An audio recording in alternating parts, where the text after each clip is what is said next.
Hey, it's Shan here. This week I speak with Sean Enuks. Sean is an Australian skateboarder from Sydney, now living in California, and this week we catch up to discuss his life so far. It's quite close to my heart because at one stage in Sean's life I was his high school teacher. And to see him grow into the skateboarder and man that he is today, it's really satisfying and quite inspirational. Sean talks about his life growing up in government housing and how he broke out of that cycle to chase his dreams. Discusses his tattooing journey. He's a tattooist now, and how that got started.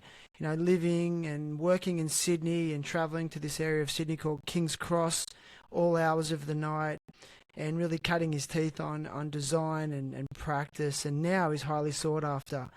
Sean decided to make the move to California in order to continue that dream of tattooing, but also YouTubing, and he's a passionate skateboarder, and he tells a story about how he just wanted to make something in skateboarding and he felt like this was the way he was going to do it. And he has. He's got a huge YouTube following and he makes great videos and he's a great skateboarder. So go and check it out. It's Sean Enuks. So go and subscribe to his channel.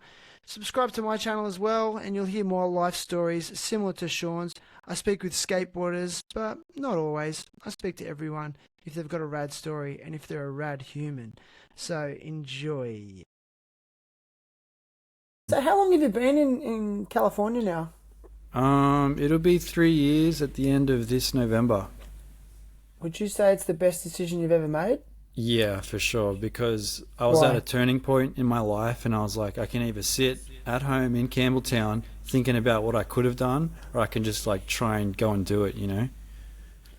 Rad. And what was it that you were trying to achieve? Like what are you trying to do there? Well, I've been coming back and forth from the States since 2018, so I really like it here.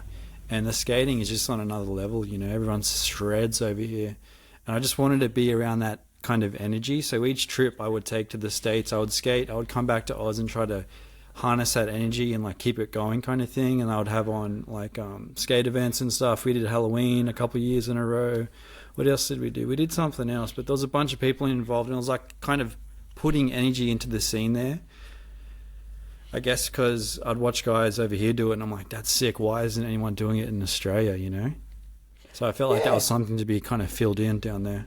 Do you feel like there's less of a community amongst the skateboarders in Australia compared to over there?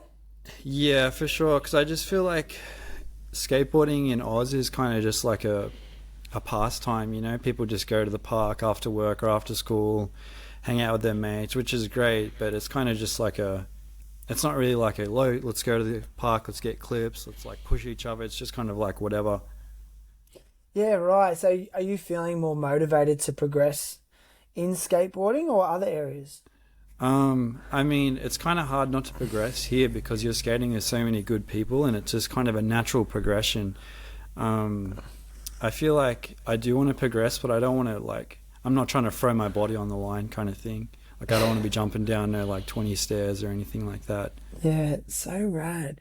Well, listen, man, I'm so stoked to have you on the show for a variety of reasons. I think we've had some kind of connection in the past. I think maybe I was your teacher at one stage. I can't even remember. 100%, yeah. So can we talk about that? I'm just curious. For sure, yeah. I was really trying to place you, and I know you were friends with Leon Paxton. Yeah. Yeah, and I remember Leon quite well, and I do remember you, but it's vague. So Leon was in the grade below at Lumia, so we would skate a lot on the weekends and stuff and after school. I think it was just that kind of that Lumia crew, really. It was like Leon and I and like Jesse Moore and a few others. So sick. Yeah. It's so rad. Yeah, and I guess for me now that I'm getting older, and then I watch your clips on Instagram, and I also watch your YouTube channel, and it's just so rad to see you sort of develop into this like just really down to earth, humble human. Thanks, man. It's really satisfying. Actually, it's something I never expected with the job. You know, so right. I remember you were a PE teacher, and we were walking to go to school sport, which was bowling down at Lamia. And I think Leon and I like ducked across to the park and tried to skate a bit, and you came over and busted us, and you're like, go on, do something. I think I tried a frontside flip the hip in front of you. I didn't get it, and I was like, damn it. So I remember seeing that photo of you in Slam magazine back in the day. I think you were doing like an air. Okay, yep. Right, dude. That's so funny. Yeah, I cringe sometimes because sometimes being a teacher has put me in positions where I have to be someone I don't want to be. So I remember at my school in Wollongong once there was a skater trying to ollie the stairs out the front of the school, but it was right at the end of the day when everyone was trying to get onto the buses and it was super crowded and just like he was hucking himself down like it was like an 8 or a 10 stair, and then my principal was like, "Oh, Shannon, you're a skateboarder. Go and stop him." I'm just like, perfect, dude. I was like, I don't want to stop him. But I had to go and be that guy. Just go, hey, like, So I was on the other side of the because my whole life been getting kicked out of places. It's different. That's a weird kind of, you're on the other end of the stick there kind of thing. How did it feel? Were you kind of like, what do I say to this kid? What do I do? I felt shit. Yeah. Right. And I felt like I'll never do it again. Yeah. So tell us about, where'd you grow up, man? Like, tell us where you spent most of your childhood. I grew up in Campbelltown pretty much the whole up of my life until I left here. Campbelltown was alright. I mean, I probably had the same experience as anyone else growing up in Western Sydney kind of thing. Like a lot of kids at school, like playing footy or playing soccer or doing whatever, you know. I wasn't allowed to play football as a child, but my parents let me skateboard, so that's kind of weird how that works. Well, did they consider it like less dangerous? Yeah, my mum just thought I was too small and too skinny to like go up against the Islander kids playing rugby league, so I wasn't allowed to play rugby. Yeah. But she was fine with me skating, which is so good. Kind of weird. For those that are unaware, where is Campbelltown geographically in the world? Southwest Sydney, Australia, I would say. Yeah. I wouldn't say it's Western Sydney. It's more East southwest because like Wollongong and the beaches and stuff aren't far. It's only really 40 minutes from the beach, really. Yeah, isn't it? super, super close in hindsight, man. Yeah. Do you miss it in any way? Dude, I miss it so much. Like, I'll say to my missus, like, it's that feeling of waking up in Australia and you can hear kookaburras singing. And you can just hear the wildlife outside. You don't get that in the States. Right. No way. Yeah. They're little things I wouldn't have considered. You miss the sounds. For sure. Yeah, just the sounds and like the feeling of like, you know, you can hear that it's hot outside because you can hear the cicadas, that kind of thing. You don't get that. Yeah, no, we don't really hear birds here. There's no cockatoos or anything. We don't really hear much here. Just sirens and Do you with your childhood, like your early days, would you say you had a pretty good relationship with your parents? With my mum, for sure. I'm really close to my mum. I'm an only child, so we kind of had that bond. With my dad, not so much. Like, he struggled with addiction pretty much up until now, so he was kind of there, but he wasn't. Like, I remember him sitting on the couch a lot, just on the nod, watching the midday movie kind of thing. He didn't really do much, so I was kind of just left to my own devices type of thing. Okay. And your mother would be at work and things like that? Yeah, my mum had to go out and work, and he just kind of sat on the lounge, and yeah. Do you mind if I ask, like, what kind of addiction it was? Was it it was like alcohol, drugs, like he's on methadone now, and they use methadone to wean heroin addicts off heroin, but I hear that methadone's harder to get off than heroin, so... Yeah, actually one of my past guests, Justin Cox, he talked about that too, because he struggled with heroin addiction, and he said that methadone was the real evil. Yeah, it's tough. Yeah. Fast forwarding to where you are now as an adult, how would you describe your relationship with your father? I mean, I'll ring him on like Father's Day and his birthday and stuff and just say, hey, how's it going, blah, blah, blah, you know. But it's kind of, like I was saying to my girlfriend the other day, like my uncles talk to me more than my dad does. But it's at that point in my life where it's like I'm older now. I can see in hindsight how he was, and I was just a young kid, so it's like whatever, you know. I'm here now, and I didn't let that kind of affect who I was, because I could have gone a total different way. Like, I grew up in housing commission my whole life, so I was surrounded by kids that were just like on the street and just like got into drugs and alcohol really early, and I kind of just went the other way. Wow, so you you made a conscious decision to not get into that stuff. Yeah, because I would see my dad and I would just be like, I'm not going to be that way when I'm older. I don't want to be that. It's kind of, it's kind of gross. Like, I don't want to be a bogan. I don't want to be like living that lifestyle. I want to be able to pick my own way. I think that's kind of the influence from my mum, really. Okay, describe that influence. My made mum's her just different? like super calm and super caring and super sweet and thoughtful. Like, she's a saint, honestly. But I don't think if it was for her, then I could have gone down that same path. I kind of quit drinking and everything when I was really young because I got over it super quickly. Like, I got into it. I was like drinking after school on the weekends and stuff. And then I just was How like, old? this sucks. I would say like 14, 15, 16, 17. Right. And then you got to 17 and went, you know what, I'm done. Like, Yeah, like, because I would be hungover and I'd want to go skate the next day and I just couldn't do it because I just felt gross. It was like, how old were you? Sorry to jump in there. How You're old good. were you how old were you when you started skateboarding? I think I got my first board. I was like 4 years old, but I didn't know what it was. I just thought it was something to ride up and down the driveway on. And then my dad actually recorded something on the news. He's like, oh, I recorded something for you on the VHS, check it out. And it was a news segment from a reporter in New York about skateboarding. And it was a Brooklyn bank. So people were skating the Brooklyn banks and I was just like mind blown. And then at the end of that segment, there was a guy talking to the camera and he was kind of like, yo, I gotta go, I gotta get my bus. And he like throws his board down, jumps off the curb and sketches a bus out of the frame. And I was like, whoa, like is this what this is kind of thing? And then I was just hooked from there. That's so rad. I mean, it would have been quite unsettling to have a father struggling with addiction and witnessing that.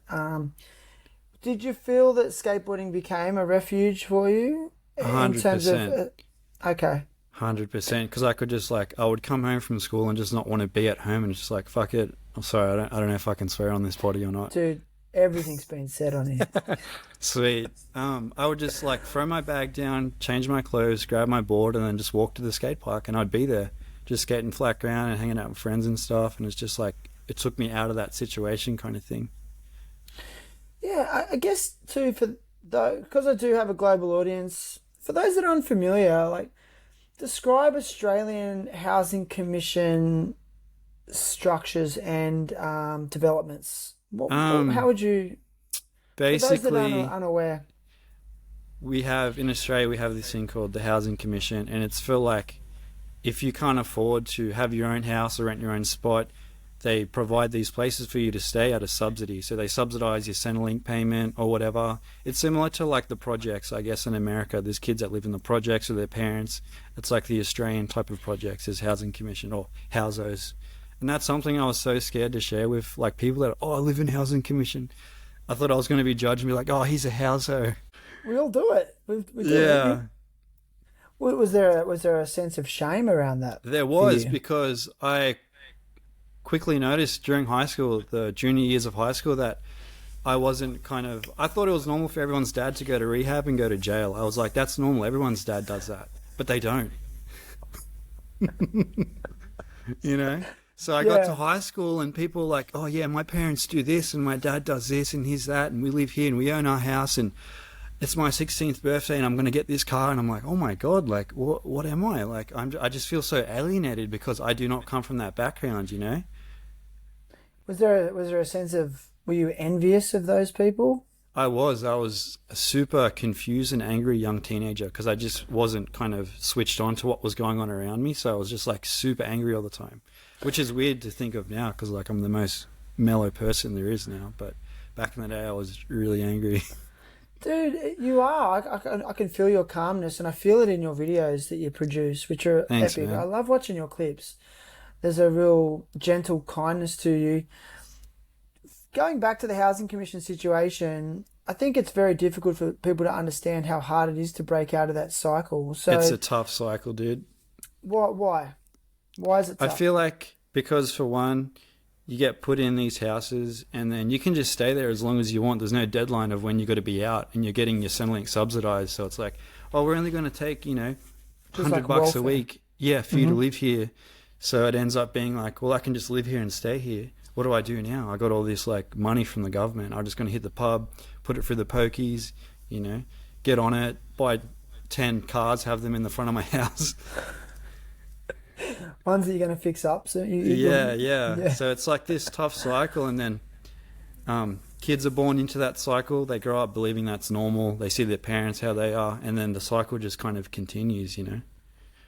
Do you think, like, we're in a society that wants to support our underprivileged, so that's a good thing, but do you think... For sure, Australia's the lucky country, dude. Like, especially from living over here now, like, Australia is the lucky country. Because, I mean, what's the comparison to California? They're not supporting their disadvantaged the same, Nothing, are they? dude. There's very minimal programs, you know. Like, my mate flew up from Sydney and he's like, dude, this is crazy, because we drove through LA and there was just homeless people everywhere and the tents on the footpath and stuff. And he's like, is that normal? I'm like, dude, they live there. They have their little communes of just tents and stuff. And they just kind of live all together. And you would never see that in Australia, you know? Well, that's the irony, is like people that live in housing commission here would be the people that live in tents over there, Yes, correct? 100%, yeah. I think that's interesting for people to hear. I guess what I want to ask you is that, do you think to an extent then that we are maybe supporting them too much, and that is creating a vicious cycle of... 100%, yeah. You think so? You think it's too much support? I feel like it's too much support and not enough guidance. If they were like given this support plus the guidance, like, hey, if you guys want to level up in your life, there's ways to do it. You don't have to live this shitty life where you're just living in the housos, just surviving off Centrelink, and you know, it's like you can level up and get out of there. And people have, but it's a small percentage. Yeah, it must be tricky when you pay $100 a week rent, but then if you go and get a job, you've got to then start paying more. It's like they figured it out. Yeah. Right. What are some of the I guess antisocial behaviours that you were exposed to as a kid that you can really identify? Just drug use and alcohol use and domestic violence, just stuff a kid shouldn't see at that age, you know. It kind of put me into this weird fight or flight mode where it's like I'm always kind of on edge, paranoid, thinking something bad is always going to happen. And that, I kind of, in hindsight, I understand how that was for me, because I was just a small kid. I didn't really have that safe space with my parents. There was never like a time where I felt safe in the house of my parents. I was always kind of like, something bad's going to happen. It's been chill for a week. Something's going to happen soon, you know? I mean, I hope this isn't triggering. I don't want to push it too No, far. not at all. Was there domestic violence between your parents? Yeah, like my dad would hit my mom and stuff, and it'd always be yelling and stuff. And like one of my first memories as a kid was I was laying on the ground watching TV, and my dad like got up in a rage and like flipped the coffee table, and it like nearly landed on me, and I was like 3 or 4 years old. So it's just like, that's like one of my earliest memories, which is wild to think back on. Yeah, and I guess as a child, you do go into fight or flight, and knowing what I know now about child development is that it kind of can set as a default mode of reacting to the world, even as an adult. Yes, that's why I feel like confused kids end up becoming angry adults, because they haven't figured out like what is going on within them, so they just react to everything like that. I mean, has that translated into your older years? Like you said, you're an angry teenager. Yeah, I was a super angry teenager. Like I'd come home from school and like punch holes in my bedroom type of thing. Like it was ridiculous. I ended up going to see a therapist, I think, when I was like 16, 17. It was Headspace, and it's for free in Australia, which is great. And it really did help me out. It helped me kind of understand my own feelings and what was happening around me kind of thing. And yeah. That's so cool, because that's what I wanted to ask you, because if I relate my own experiences, you know, I grew up in Nowra on the south coast of New South Wales, you know, which is 2 hours south of Sydney for those that don't know. And it was a very violent place. There was a real fight culture. And yeah, there was domestic violence. I didn't grow up in a housing commission, but I was exposed to various levels of violence. And I thought it was normal. And then when I left there, that's how I was conducting myself and expecting the world to be. Yes. And then I realised, like, this isn't normal, and I've got to address this within myself. And it has, if I'm straight, taken me many years to address the trauma of those experiences. Yeah. And so is it something that you feel like you need to continually address as well? For sure. Like in my earlier kind of adult years, I was still kind of like in that mindset, but I was like, I can't be acting like this. I'm too old to be acting like this. So now I feel like there's more of a buffer between that. Like something will happen and I'll be like, oh, that kind of sucks. But I can like stop and like slow down and then choose how I want to react to it, kind of thing, instead of just being like straight to the gun, like, oh, there's like a gap now and I can slow it all down and look at it from a different perspective instead of just being like this, you know? Like a pause moment. Yeah, for sure. It's rad. I guess the last thing I'll ask about this is, I guess, you know, being exposed to addiction at a young age, has that ever, commonly, it can be a knock-on effect to generations afterwards. Has it been something you've had to be wary of? Have you had issues with it yourself in any way? I mean, when I was drinking, it was kind of like this is sick, like we're going to get like a six-pack after school on Friday night, we're going to have a fire in the bush, we're going to kick back. But like, I remember being that drunk one night, I fell on top of the fire and I couldn't get up. One of my friends had to like pull me up off the fire. I remember laying there being like, I should probably get up pretty soon. And he ripped me off and like I burned a hole in my skinny jeans, my Volcom skinny jeans. But I just thought like, this is normal. People go out on the weekend and get, you know, they get wasted and do this and do that. And I'm just like, and then I would kind of look at my dad and be like, but where does this lead? How am I going to be when I'm older? Am I going to be like him? And that kind of was like a wake-up call to me, because I was like, I need to stop, you know, going down this path. And that's when I was like 16, 17, and I just kind of cut it out and was just like, and I would still go out and have fun with my friends, but I just wouldn't drink or anything. And I feel like I took pride in being different, because we could go to like parties and hang out and I'd just be sober and just be like whatever. So rad, man. So you finished high school, graduated? Yeah, I did, yeah. Which is surprising because I missed so much school. Like I ran away in grade 10 for like 3 months and they let me back. I missed like 3 months of school and they let me come back. And actually then get your year 10 certificate. Yeah, I got my year 10 and then went straight to year 12. That's 10, 11, 12, yeah. Yeah, I'm surprised, man. You're such a little shit, dude. No, I'm joking. So that first year from high school, I think, is such a pivotal time for people. For sure. How would you describe that first year after high school? What did you do with yourself? Pretty much I was heavily into graffiti by like grade 10. So 10, 11, 12, I was writing graffiti. That was kind of like my journey into the art world and like discovering, oh, this is cool, this is art, blah, blah, blah. So pretty much straight out of high school, I was pretty much going to every shop our side of the bridge in Sydney trying to find a tattoo apprenticeship. And I got shut down heaps of times, and then I come across this one shop in the Cross, Sleeve Masters, and they were kind of like, I went in, they were kind of like, yeah, we actually need a counter hand to work, you know, Wednesday to Sunday, 8 till 4 in the morning. And I was like, okay, sick. And they were like, yeah, work the counter, and that's how you get your apprenticeship, and it'll lead into that, and you'll be tattooing. And I was like, awesome. So I was 18 years old, catching the train to the Cross, working till 4 in the morning, skating down William Street to Town Hall and having to get the Night Rider bus from Town Hall to Lemire Station, then walking 20 minutes through the bush to my house 5 nights a week. 5 nights a week? Dude, at it was... Time? Like, what time I would get off at like 3:30, 4 in the morning. So I'd get home at like 5:30. Yeah, dude, it was rough, man. That's dedication, dude. I love that. I was super dedicated at that age. How many years did you do that for?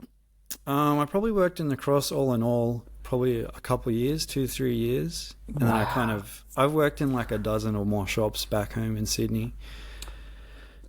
You said you started getting into like art and graffiti culture. Was there anyone in particular that inspired you to get into art in the first place? Any teachers or any other? It was weird you say that, because I had always seen Supus around the school and seen his classroom and thought like, oh, this is cool. I wonder what this is. I didn't really know what graffiti was. And then I got him in grade 11 and he kind of helped me figure it out. I don't want to say he schooled me into graffiti, because it would be kind of, you know, I don't want to say that and him get in trouble.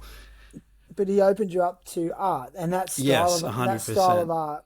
Yeah, Adam 100%. Supus. Shout out Adam Supus. Yeah. That guy's such a legend. Yeah, skateboarder as well. Yeah, I remember he built a little mini ramp for like for Mad one year, and we got to skate it in the classroom. It was sick. Yeah, he. Now that I've been teaching for, I guess, longer than I care to admit, I think he's one of the best teachers I've ever met. He had this really good balance of like, he would push the boundaries of what you're allowed to do because teachers are so regulated. Yeah. But then maintain this level of professionalism. But he always had this mindset of like developing the individual. For sure. So he wanted to bring out whatever that individual's strengths were and then hone in on that. He was never trying to shape young people to be a certain way. Yeah. And I learned so much from that, because up to that point, it's like, you have this desire to turn them into something you want. But he wasn't. He was just facilitating their own. Facilitating the individual. So it's rad that you mentioned him. I was hoping you'd mention him.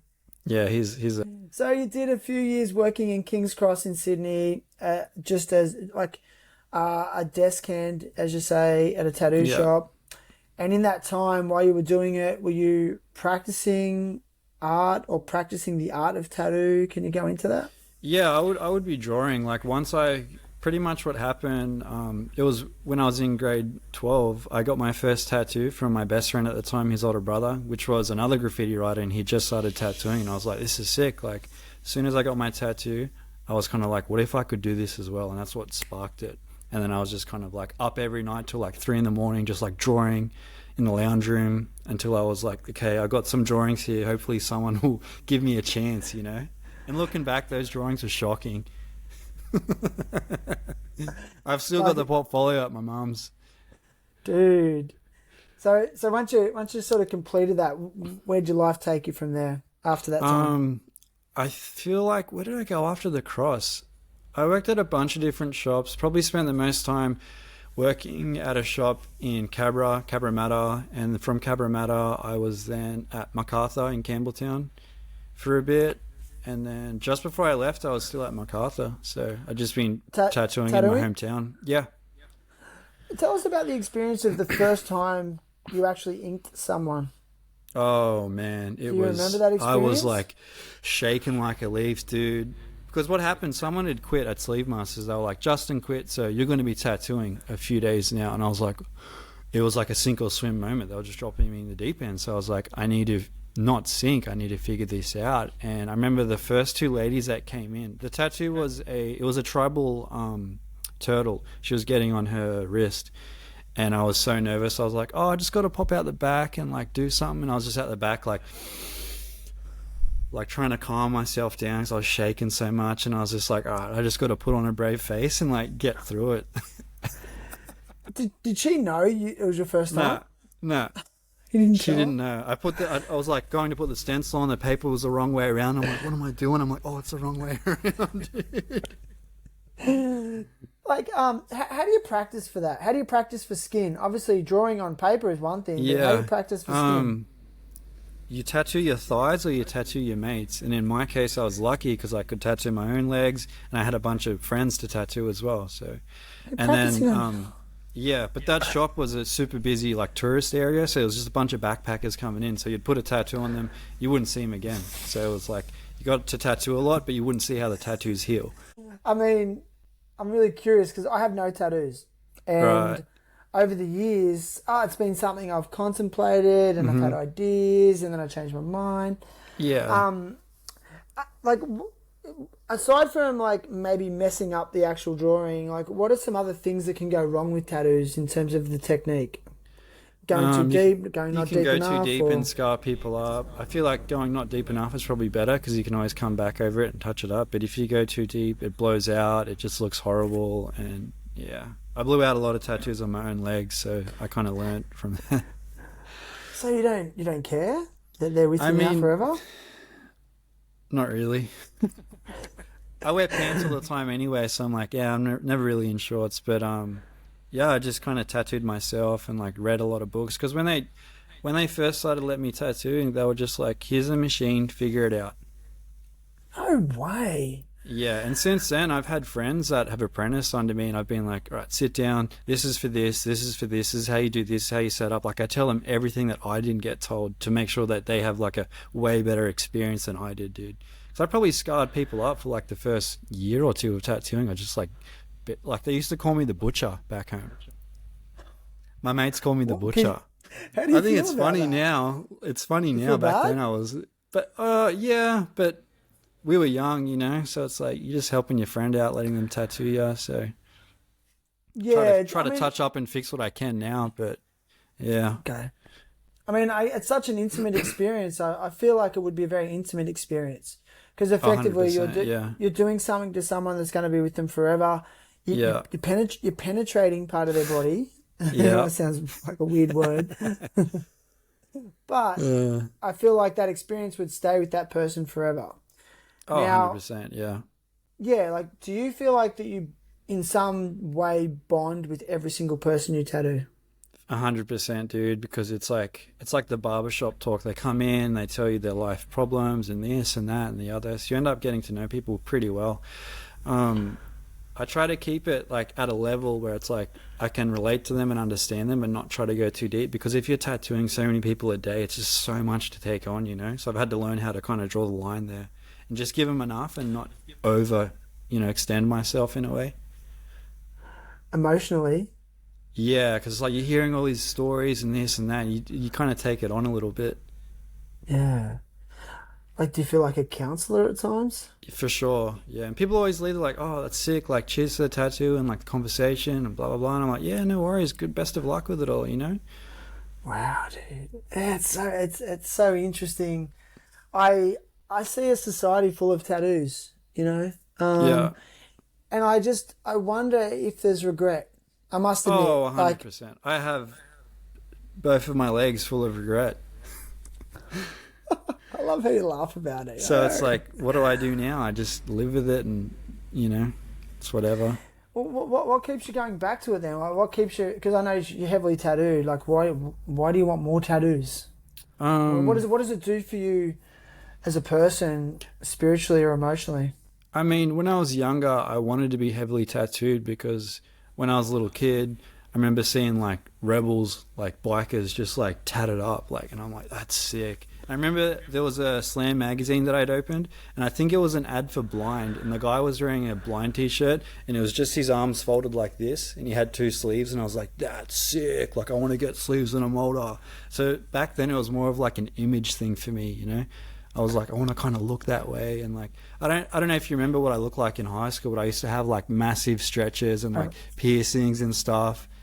So I feel like that was just kind of my way of being like, I'm expressing myself for how I look, as a young person does, you know. I'm going to get a little bit deeper. Is it for people? Some people who are. Do you think some people do it because it's born from a discontent with who they are as a person, and they're trying to change themselves through tattooing? I mean, for sure. I feel like when people come in, they're like, I really needed this tattoo. You know, I've had the roughest last month. It's been so rough for me, blah, blah, blah. So I just wanted to come in and get something for me. So I'm like, I can understand it in that sense, you know. But sometimes people just want to get tattooed just for the image, really. I'm guilty of that for sure. Right. Yeah. Your tattoos look great. I mean, Thanks, man. Thank you. Seeing what you're doing. I want to go back to your life so you're in MacArthur tattooing, and what was next after that? At what stage did you start to? Well, how would you describe your life at that time? Were you happy with life when you're tattooing at MacArthur Square? I was kind of I had just broken up with this girl back home, and we'd been together for like 5 years. So I was at a weird spot in my life where it's like, well, what do I do now? I have all this time to myself. I'm just kind of going to work, tattooing, whatever. And it was kind of just like, what do you call it? I was kind of just felt like I was going through the motions kind of thing. Just go to work, tattoo, come home, have a nap, you know? A Groundhog Day. Yeah. And then what sparked it? I feel I was at someone's house, and someone I'd met from skating, and he put on YouTube, and then we started watching this guy's YouTube channel. And at first I was like, what are they doing? This is so weird. Why are they filming themselves talking and getting like skate clips and stuff? This is kind of weird. And I just fell down that rabbit hole. So I was kind of like, what is this whole thing of like skateboarding on YouTube? I've never seen this before. So I was a hater at first, and then I kind of grew to love it, you know. Dude, I was a hater too, but I'm trying to be open-minded and go like, this is kind of where we're at with skateboarding now. Yeah. Like, it's a weird kind of... Being a YouTuber is a legit thing. It's a thing, yeah, it's a thing. And I feel like, obviously, you know, we're both from Oz. There's that tall poppy syndrome. So you're brought up in society and you're just like, oh, what's he doing? He's doing something different. That's weird. You know, why would you do that for? You're going to get nowhere. It's that kind of weird tall poppy syndrome that I feel like a lot of Australians don't even realize that they're participating in. It's so ingrained in our culture, right? Yeah, yeah. Yeah.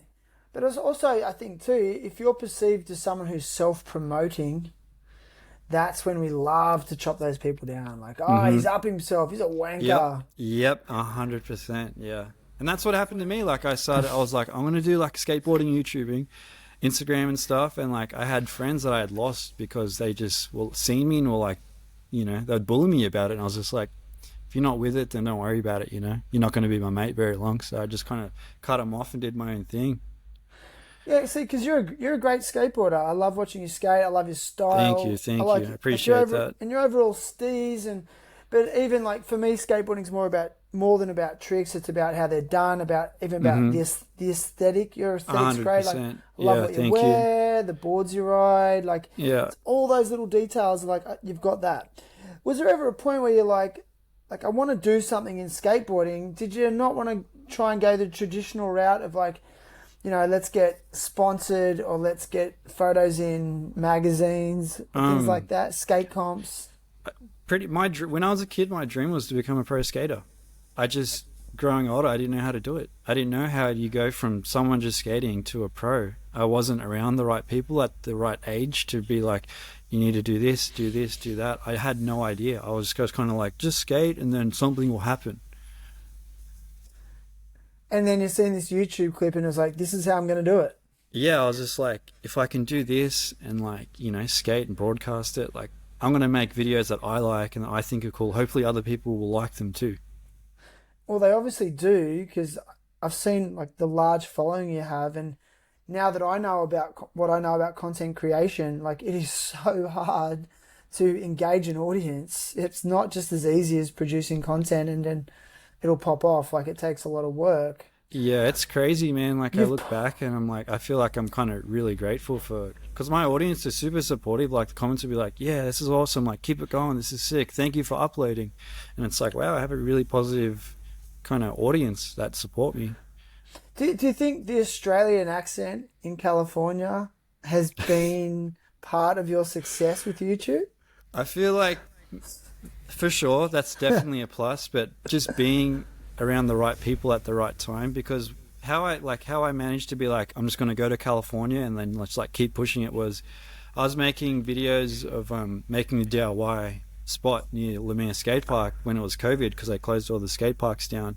And who was it? It was Pal left a comment on one of my videos and they were like, this is rad, blah blah blah, if you ever come to the States let us know. And I emailed them back and forth and they were like, yeah, if you ever get over here let us know. And I was like, this is like a once in a lifetime opportunity, like this is crazy. So I mustered up the courage to like, so I didn't want to leave Oz, to be honest. I was super comfortable just living in Campbelltown doing my thing, and as you know, they did the border lockdown so no one could leave Oz during COVID, but you could apply for an exemption, and I heard of people getting exempted being able to leave. So I'm like, all right, this is the deal. If I apply and they say yeah, I'm going to go for it. But if they say no, I'm just going to kick back in Campbelltown. I'm comfy. I'm just going to keep doing my thing here and not worry about anything. And they said, I wrote the email about 3 hours later. It said yes. And I was like, this is a point in my life where everything's just kind of picking up speed and changing. Wow. It was like a real like a crux moment of like. Yeah, it was like, you better do this now or live in Campbelltown the rest of your life and think of, oh, I should have done this. I could have done that. I would have done this, you know? So this is when the lockdowns all started kicking off, right? Yeah. Amazing. Yeah, it just, I felt so constrained, and as a lot of people probably did, they've just felt so boxed in during COVID because we weren't allowed to do anything. Yeah. And I hate that. I hated being told what to do. I couldn't deal with it. So I was like, screw it. I'm going to go build a DIY spot for me to skate and for my friends to skate. I'll make some videos. Maybe it'll get some views. And then it just blew up. And that's what kind of got my momentum going on YouTube. Insane, dude. What an and you were smart enough to capitalize on the opportunity. So when the application was approved, you just went, I'm doing it. And you moved to the States in the middle of COVID. Yeah, I was like, had my car. It was my dream car. I had this Subaru Forester, turboed everything. I was like, I need to sell it because I'm not going to be able to have it anymore. So that was a big emotional part for me. It was like letting go of that car, selling all my tools and stuff back home, and then just like saying goodbye to everyone and like leaving home. And that was the first time I really left home. No way. And like, I had friends that'd be like, why don't you move out to like Waterloo or Redfern or something, live in the city, skate. And I'm like, I don't want to be paying all this money to still be living in Sydney. I've lived here my whole life, I want to like go somewhere else where like nobody knows my name kind of thing and just start fresh, Wow, dude. Do you feel more free there? Oh, 100%, dude. Like I always tell people like, you moved here from Australia? I'm like, yeah. And they're like, why? And I'm like, dude, you don't understand the freedom you have here, You don't have police breathing down your neck and asking you this and asking you that and fines and rules and all this. Like, I've been pulled over twice in my car the whole 3 years I've lived here. No way. In Oz, you get pulled over like once a month, maybe. RBTs, this, that, the other. Speed cameras. Yeah, that too. Yeah. Yeah, that's so interesting. Like, so you're feeling like Australia was just too overregulated? I just felt choked. It just felt like I couldn't do anything. Like everyone had something to say, like, no, you can't do this because of this. And it just really grinded my gears, dude. I needed to get out of there. Bro, I felt it too because I lived in Indonesia for a couple of years. And then the road, for example, the road analogy that you talked about, it was like over there's no road rules. And yeah, don't get me wrong, I was still a safe rider and I used to ride a motorbike and whatever. But there's no such thing as speed cameras and you go through red lights if it's clear, or you ride up on the footpath if you want to get around. And then I was in that mentality. And then I remember I had to come back to Australia when COVID happened and I just I was getting in my car and I wasn't speeding or driving recklessly, but I just wasn't switched on to being aware of speed cameras all the time and looking at those signs. And next thing I'm getting these fine after fine. Oh, you're 10K over the speed limit. There's $300 here, $300 there. Yep. Yeah, it killed me. Like, and it's like kind of, and then there would be like random speed cameras or police surveillance. And I just was like, I just got smashed with so many fines. And yeah. It was like you almost had to drive with this mentality of like, like trying not to do the wrong thing was harder than doing the right thing. If that makes any sense. Oh, it's fucked. Paranoid, like dude. Just paranoid. It's like they want you to fuck up, Yeah. I mean, I lost my license down there. Half the reason because my car was fast. Yeah, so I lost my license down there. But yeah, there's just so many rules and stuff, and I just wasn't with it. I didn't like that the government was just like, don't get me wrong, the government is kind of like a big babysitter. Like if you need Medicare, Centrelink, they've got your back. But there's a lot of things that you can't do, and I was just sick of it. I wanted something new. What was like COVID like over there in terms of their American lockdowns where you were? Was it a lot more relaxed? So depending where you were, there's different counties in California. So there's like Los Angeles County, Riverside County, San Diego County. Los Angeles County was the worst. They were pretty strict. There was all like mask on everywhere. If you want to eat at the restaurant, sign in. Riverside County was like the opposite. People were just out in the street. And the head sheriff of Riverside County was like, don't bother ringing us if it's a COVID thing. We're not going to respond because we don't care. So that was like a free-for-all basically. But he's a cowboy. Yeah. I mean, how do you feel about the gun laws over there? I mean, I feel like having a gun in your house to protect you if someone breaks in, that's sick, because if someone breaks in, you've got to ring the police. Like, your life is up to whoever's breaking in. I feel like it's good that you're able to defend yourself, but I totally get why Australia's like no guns and stuff, because there is a lot of shootings over here. It's pretty wild how many mass shootings happen over here. Is it something that now that you're a resident over there, do you see it more and more? Like, you hear about a shooting happening, or someone that got shot and things like that? Yeah, you just hear on the news like, oh, such and such shooting here, such and such shooting there, or this and that. And it kind of makes you operate in a different mindset. Like, say if you're on the road and you get a bit of road rage, you think twice about beeping the person in front of you or like cutting them off, because you don't know if they can just pull out a pistol and start shooting at your car, So that is in the back of your mind. Yeah, it's like I just need to chill right now because I don't know who this person is, you know? Yeah, I mean, I've been to the States and I had an experience with police over there, and the police were Hmm. gnarly. They were really Dude, the heavy police handed. here make the coppers in New South Wales look like primary school kids, man, honestly. It's insane. Like the cops here are like gnarly, dude. Like especially like LA, like they don't take shit. Yeah, I felt that. Yeah, so I mean, as a skater, how are you approaching those situations with security guards and police? You just I just try to be respectful, you know. If they come up and they're like, "Yo, you can't be in here," I'm like, "Okay, cool, no worries." Sometimes they're cool. Sometimes they're like, "Oh yeah, we got a call about you guys. Like, just leave now, and then once I leave, you guys can come back. Whatever, I don't care." Just like, "Oh, sick, dude. You know, that's awesome." yeah, it's just great to hear the perspective. I mean, I was like you, I wanted to be a pro skater when I was younger, and California was just the dream, you know. Yeah, And I never did it. I never tried to chase what you're chasing. It's it's amazing. crazy though, because like thinking back, like who were the main dudes that left Oz? Like Dustin Dolan came up here really early. Who else came up here? I feel like Duncan was doing his thing up here for a Jake bit as Duncan. well. Yeah. Yeah, Dane Berman's up here skating, Jake Hayes, like all those Sydney dudes. Yeah, it's amazing how there's been a few, but it's a very small handful of Australian skaters that Hmm. have actually made it in skateboarding over there. It must be Yeah. so tough, but I'm really intrigued by you because I sort of see you as this next generation of like I don't need a brand to turn skateboarding into my lifestyle. I'm just gonna do it myself. And like I know you're not quite there. I know that you still work as a tattooist over there, correct? Yeah.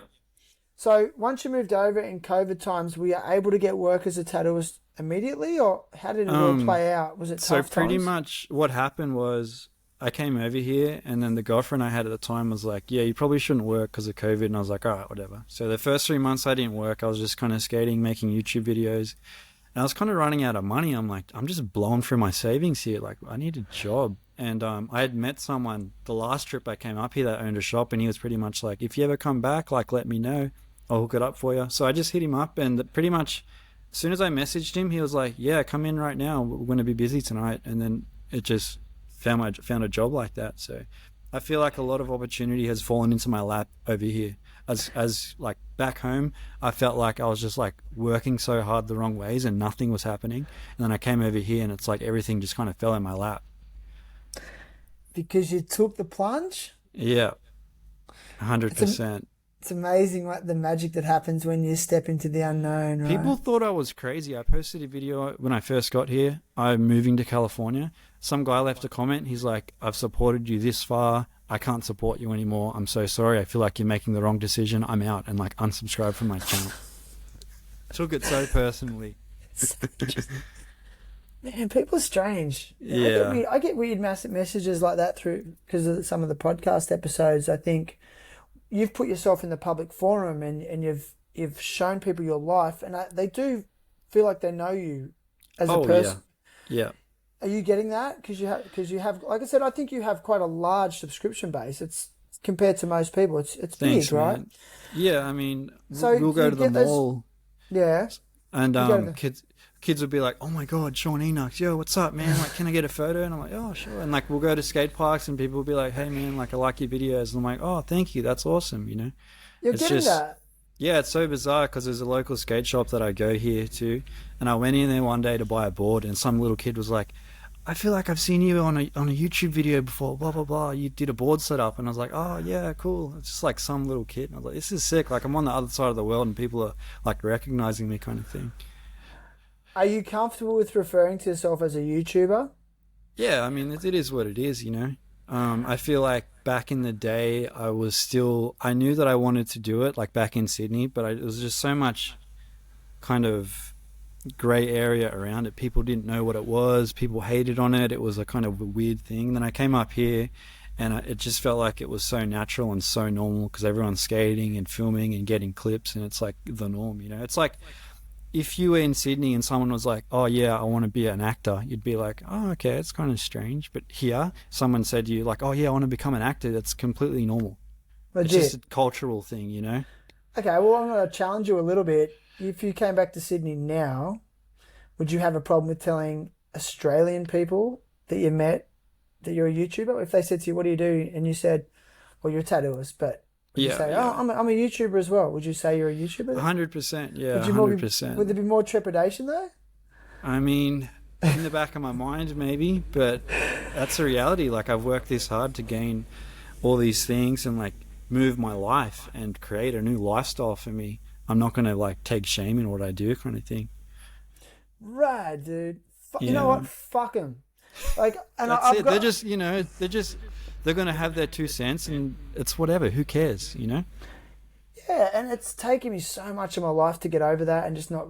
And people say, I don't care what people think, but I always have. But I'm finally at a stage in my life where, like, I don't give a fuck.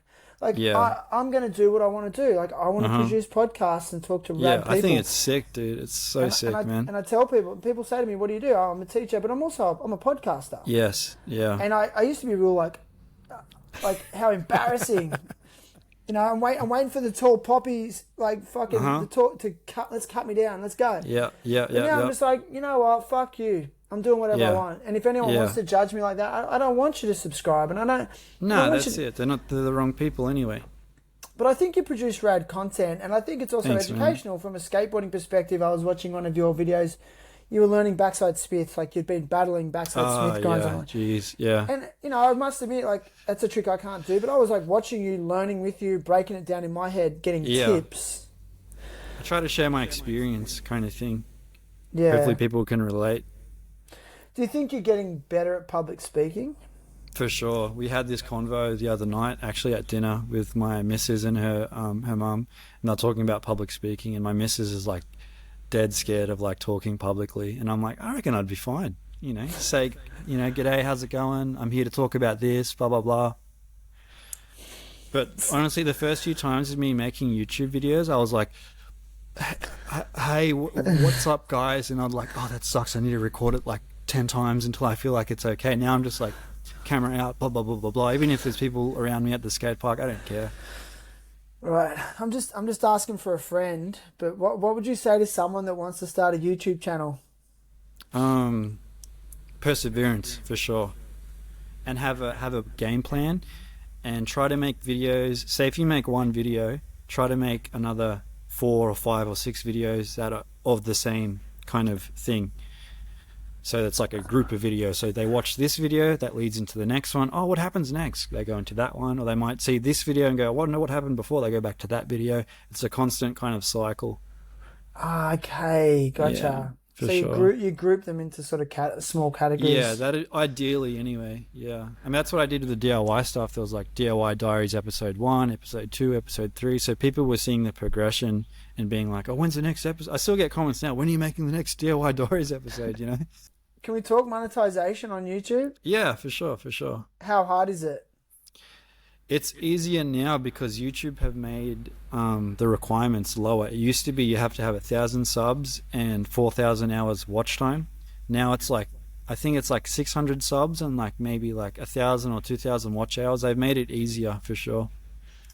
Yeah, I mean, and is that income that you generate, is it at a point where you could actually live off it, or is it just more of like a side hustle money? It's more of like a side income right now. So it's like, it'll come in, I won't touch it, it'll just be sitting in my bank account and I can use it for whatever. If I want to buy a new camera or this or a new lens, I can use that money from videos into putting it back in kind of thing.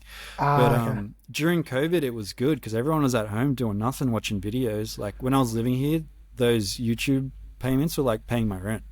My share of the rent anyway. Yeah. Yeah. Wow. How were you able to work in America though as an Australian? I mean, with tattooing, it's kind of like a, what do you say? What do they call them? Subbies? You're kind of subbing. Okay, like you're a subcontractor. Yeah. Do you have a work permit and all that? Yeah.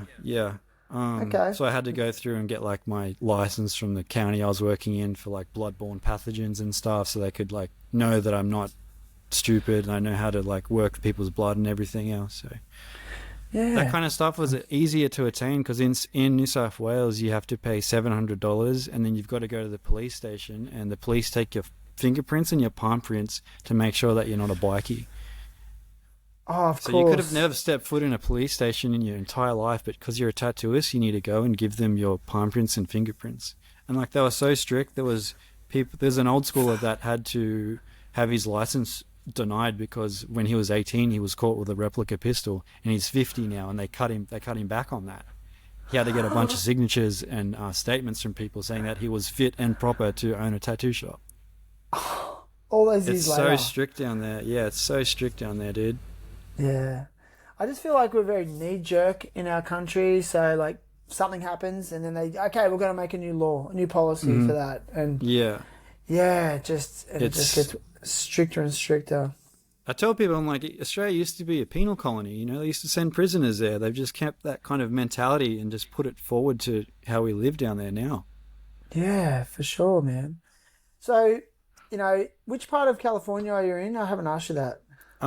So Southern Southern California? California, yeah. So basically, I live in Anaheim, which is like Oh, Orange County, which yeah. is probably about 40 minutes from LA. But my missus I lives know. in Temecula, so it's like closer to San Diego kind of thing. I've heard Temecula's beautiful. It's like a Yeah, coastal, it's a beach town, yeah, isn't it? yeah. It's like wine country, and then like over the other side of the hills is the beach and stuff. That's so rad, dude. Yeah, it's Yeah, it's man. pretty Like, wild, man. can you see yourself coming back anytime soon, or you think you're done? I will come back to visit for sure. It's just when the time's right, you know. Yeah. I've still got to kind of keep pushing here and everything else. I don't want to just go back home and then like I want to be able to go home on a trip and like enjoy it and not have to worry about like, oh, I need to be working here or there or you know. Yeah, right.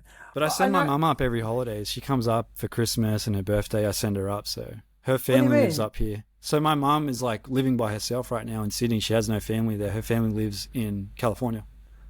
So I Oh, have so like you. aunts and uncles and cousins here and stuff. Yeah, so I'm not completely alone. I've had that foot up, which is like such a blessing. Oh, dude, yeah. I was gonna Yeah. say. So you fly your mum out every now and then. Yeah, yeah, she'll come up for a month and like have Christmas because her sisters are up here and we get to hang out and everything else. So Dude, it's so rad. yeah, Yeah, I want to just pick your brain about some of the people you're hanging out with. I noticed that you collab with other YouTubers yeah. and people. I mean, describe those experiences meeting people who are doing the same sort of thing as you. Um, it was intimidating the first time pretty much I came over here, made the video. I'm moving to California. I got a DM from DeVille, and he's a team manager for PAL, and he was like, "Hey, we're going to be skating at La Puente Skate Park tomorrow. Come and hang." And I was like, "Oh God, should I even go? Like, I don't know if I'm going to be able to skate in front of these guys because they all rip." Yeah. I ended up going, and I couldn't even do my basics. I was like so like nervous and like worried about what they were thinking about me. Are they judging me? This and that. And they totally weren't. I was just in my head. But since then, it's like normal now to be around those kinds of dudes, like ripping and skating, and just I'm not thinking my own capabilities now. I just get on the session and enjoy it. Because before I'd be like, oh, I got to think about what I'm going to do. Like I need to be able to do a trick and like land it because I don't want to think I'm shit. So. Do you think they're friendlier, the skaters over there, like more open? 100%, dude. Yeah, even I just felt that. random people at parks, if they see you going for a trick, they'll be like, "You got that, dude. You got that." And then once you land it, they're like, "Woo!" You know, it's not like Sydney. It's like you land a trick, everyone's just like, Yeah, totally, man. Yeah, yeah. Yeah, well, they don't, like, I'm all about saying hello to other skaters at the skate parks when "Yeah, there's all these new amazing skate parks in Sydney, and I've been checking them all out, and it just amazes me how many skaters at the parks just will head down, just won't make eye contact, no hello. mm-hmm." But you don't feel like you get that as much in California. No, everyone's chill. Like you'll rock up and they'll be like, there's always a head nod or an acknowledgement at least of, you know, what's up, Yeah, how's it going. yeah. Who are some standout pros that you've seen at skate parks that are just ripping? I met Manny Santiago up here. He was chill as, he was cool, he was ripping. Who else have I seen up here? I feel like I see too many, and I just kind of the first few times I seen pros, I was like, oh my god, like you get that shy kind of little kid, like should I even skate here? They're skating, I don't want to blow in. Who else have I seen? I've seen John Dixon I love him. skating. He was there with that Dakota Servold dude. I think he rides the Yeah, foundation. They were yeah, ripping my local like a few weeks ago, and like came in, they just gave me the head nod, and I was like, hey, what's up? And yeah, then there was a session, you know. yeah. Sick, man. What's your favorite park in Orange County? Where's your go to?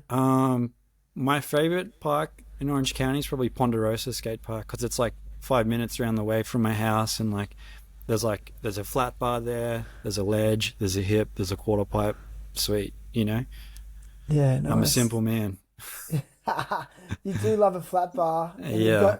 What is it about you Campbelltown skaters and flat bars like Leon Paxton? So I had Leon Paxton and Ben Watts on the podcast. I don't know if you know that. Grilf? Yeah, I remember. Yeah, Wattsy. Yeah, and those guys, especially like Leon, they just love a flat bar. Just fun, dude. You just get on and lock in and just, I don't know. Because we didn't have a flat bar at Lemire growing up. We had like big hips and banks and stuff, but no flat bar. We had a long ledge, which was good, but yeah. Yeah, you think that's where it all was born, hey? Lemire Skate Park. That was a gnarly park to skate. It was a BMX park. They made it for BMX in the early 2000s, because you would see the local BMX dudes just doing lines around the whole park. Yeah, okay. Yeah, right. That's so interesting. Yeah. Well, man, it's been epic. Like, it's so rad to catch up with you and hear your story. Thanks, man. Yeah. So, actually, one more question about the whole YouTube thing. Like, how do you go with sponsors? Like, do you ever get people wanting to sponsor your YouTube channel or get you to do product placement, things like that? I get emails like every week, hey, blah, blah, blah, do this and we'll send you this and you get this code and this. And it's just, unless I really feel like I personally would like that product and use it, I won't go for it. Because it's like, I don't want to sell myself out to my audience like that, You think that's really important? I mean... These days?